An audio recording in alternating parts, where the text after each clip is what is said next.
आज के इस वीडियो में मैं बात करने वाली हूँ नॉन वर्बल कम्युनिकेशन के बारे में, जिसका रोल हमारे कम्युनिकेशन में ऑलमोस्ट 93% का होता है।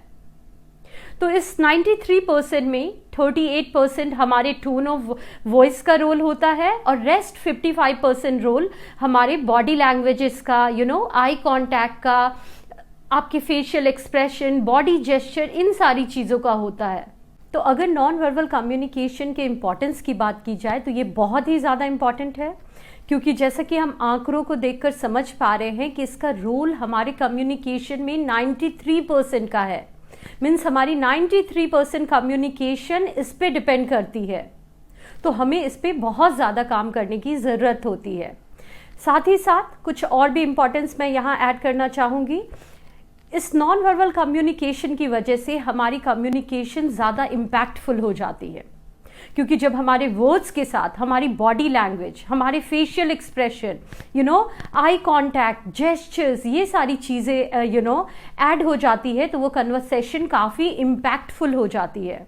साथ ही साथ आप ये भी कह सकते हो कि ये एक टूल की तरह एक्ट करता है, स्पेशली उन जगहों पर या उन लोगों के साथ जिनके लैंग्वेज को आप नहीं जानते हो।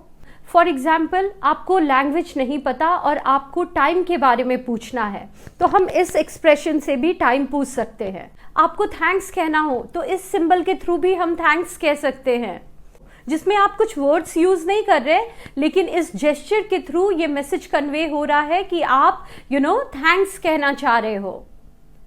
तो अब हम बात करेंगे types of non verbal communication के बारे में। तो नॉन वर्बल कम्युनिकेशन के बहुत सारे टाइप्स होते हैं, जिसमें पहला आप कह सकते हो टच।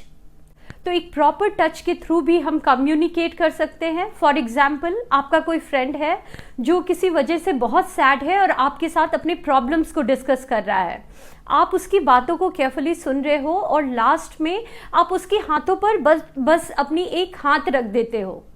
यहाँ पर आप कुछ कह नहीं रहे, लेकिन इस वे में अगर आप टच करते हो तो इससे ये पता चलता है कि don't be so emotional, I am with you और I can understand your pain. ऐसे मैसेजेस कन्वे होते हैं। दूसरा है वॉइस। तो अपने वॉइस मॉड्यूलेशन के थ्रू भी हम अपने कम्युनिकेशन को बहुत हद तक इफेक्टिव बना सकते हैं। फॉर एग्जाम्पल, आपकी किसी ने हेल्प की और आपने उसके बदले उस इंसान को जस्ट ये कहा, थैंक यू सो मच। वहीं दूसरी तरह आप अगर ऐसे कहते हो, थैंक यू सो मच, तो ये फर्स्ट सेंटेंस और सेकेंड सेंटेंस दोनों सेम है, बट इसके डिफरेंस को आप देख पा रहे होंगे। फर्स्ट में जहां आप एक कैजुअल वे में थैंक्स कर रहे हो, वहीं दूसरी तरफ ये लग रहा है कि आप बहुत ज़्यादा खुश हो उन चीज़ों से, बहुत ज़्यादा आप में एक ग्रेटफुलनेस है और आप बहुत डीपली उस इंसान के इस हेल्प को प्रेज कर रहे हो। तो ये वॉइस मॉड्यूलेशन का भी रोल हमारे कम्युनिकेशन में बहुत ज़्यादा होता है। थर्ड है आई कांटेक्ट। तो जब आप एक प्रॉपर आई कांटेक्ट बनाकर किसी से कम्युनिकेट करते हो तो ऐसा लगता है कि आप उस कन्वर्सेशन में बहुत फोकस्ड हो, इंगेज्ड हो, इन्वॉल्व्ड हो और साथ ही साथ आप बहुत ज़्यादा कॉन्फिडेंट हो। नेक्स्ट है पोस्चर। तो आपके बॉडी पोस्चर को देखकर भी बहुत कुछ बताया जा सकता है।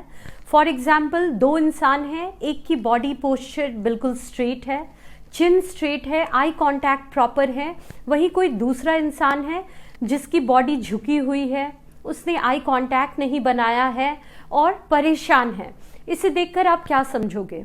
पहले इंसान को देखकर आप समझोगे कि वो कॉन्फिडेंट है, सीरियस है, वहीं दूसरी तरफ आपको ये लगेगा कि उसमें कॉन्फिडेंस की कमी है, थोड़ा नर्वस है, इसलिए उसकी बॉडी लैंग्वेज सही नहीं है, वो झुका हुआ है, परेशान है। ये सारे मैसेजेस कन्वे होते हैं। नेक्स्ट है जेस्चर। तो इसके थ्रू भी कम्युनिकेशन होती है। फॉर एग्जाम्पल, आपको कुछ अच्छा लगता है, आप उसे गुड कहना चाहते हो, तो इस सिंबल के थ्रू आप बता सकते हो कि वो टेस्टी है, गुड है। आपको थैंक्स कहना है तो इस वे में आप थैंक्स कह सकते हो।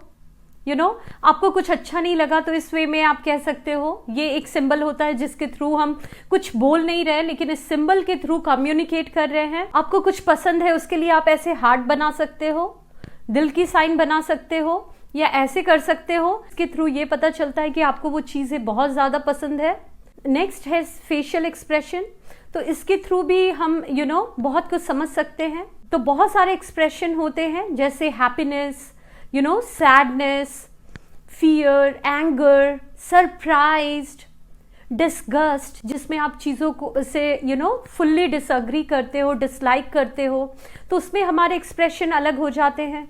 खुश रहते हैं तो हमारी एक स्माइल होती है, सैड रहते हैं तो हमारा फेस डाउन होता है, एंग्री में एक हमारे आईब्रोज काफ़ी अप होते हैं, फेशियल एक्सप्रेशन काफ़ी रूड होती है, एक एंगर होता है हमारे फेस पे, फियर में हम थोड़े नर्वस होते हैं, सरप्राइज्ड में हमारी आईब्रोज रेज्ड होती है, एक एक सरप्राइजिंग सी एक्सप्रेशन होती है, और वही डिस्गस्ट में ऐसी एक्सप्रेशन होती है जिसमें हम उस चीज़ों से फुल्ली डिसअग्री हैं या उसे फुल्ली डिसलाइक कर रहे हो। ये सारे नॉन वर्बल कम्युनिकेशन के टाइप्स थे जिसे हम इफेक्टिव बनाकर अपनी कम्युनिकेशन को बहुत ही इम्पैक्टफुल बना सकते हैं।